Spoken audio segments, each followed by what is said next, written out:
Kim Pao fans, kinilig. Paolo at Kim, share sa phone? Totoo nga kaya? Umaapaw ang ganap. Fan calendar ni Kim, kinagiliwan ng buong Kim Pao fandom. Tara, kwentuhan muli tayo.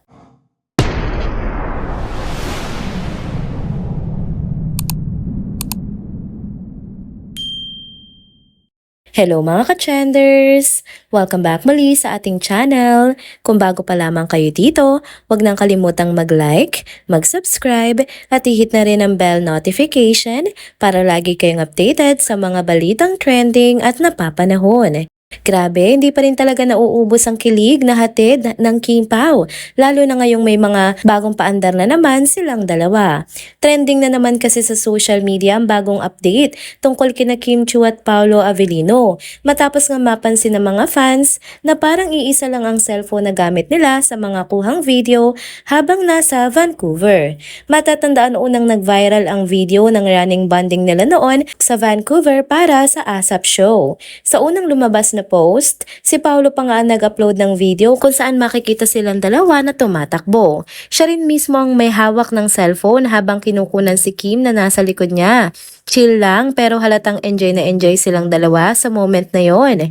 Pero ayun na nga, sa bagong post nga ni Kim Chiu sa kanyang Instagram, mas lalo pang kinilig ang mga fans. Kasi sa clip na yon, si Kim naman ang may hawak ng camera habang kinukunan ang pagtakbo nilang dalawa ni Paolo. Kaya ngayon, malinaw na hindi lang pala si Paolo ang may ambag sa mga video nila. Si Kim din pala mismo ang nagre-record. At dahil parehong may video ng parehong eksena, napaisip tuloy ang mga fans. Parang isang cellphone lang talaga ang gamit nila. Kaya ayan, nagtuloy-tuloy ang usapan sa fandom kung kanino kaya yung phone. Kay Kim ba o kay Paolo? Pero kahit kanino pa man yon, ang malinaw, grabe na talaga ang tiwala ng Kim Pao sa isa't isa. Hindi naman basta-basta ang mag-share ng cellphone ha, lalo na kung artista ka. Pero sila, parang wala lang. Natural lang na mag-share ng gamit, pati cellphone. Halatang komportable na sila sa isa't isa at sanay nang magkasama.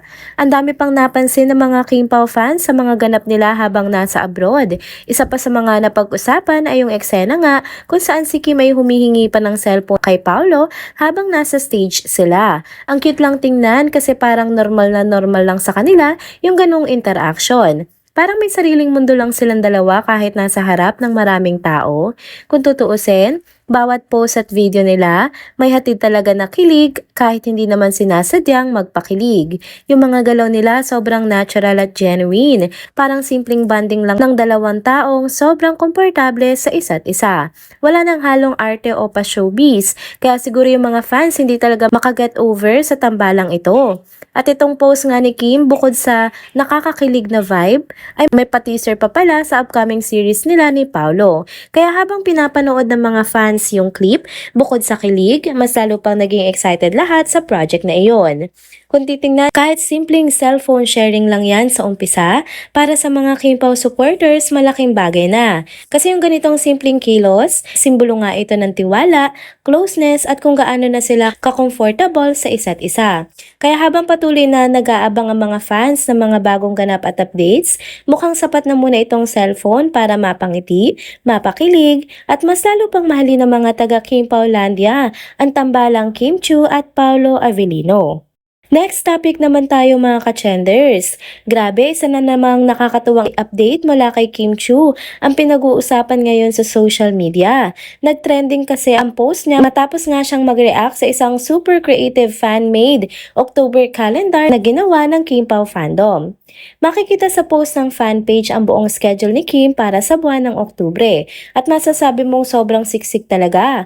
May caption pa doon na nagsasabing siksik liglig umaapaw. At mukhang swak na swak naman dahil punong-puno talaga ang month ni Kim kasama syempre ang kanyang ka-love team na si Paolo Avellino. Nag-reply pa si Kim sa post at tuwan-tuwa siya sa effort ng fans. Natawa siya at sabay puri sa ginawa nilang calendar na may kasamang mga litrato ng bawat ganap niya sa buong buwan. Kitang-kita sa post ni Kim kung gaano siya naaliw, kaya lalong kinilig at natuwa ang buong fandom.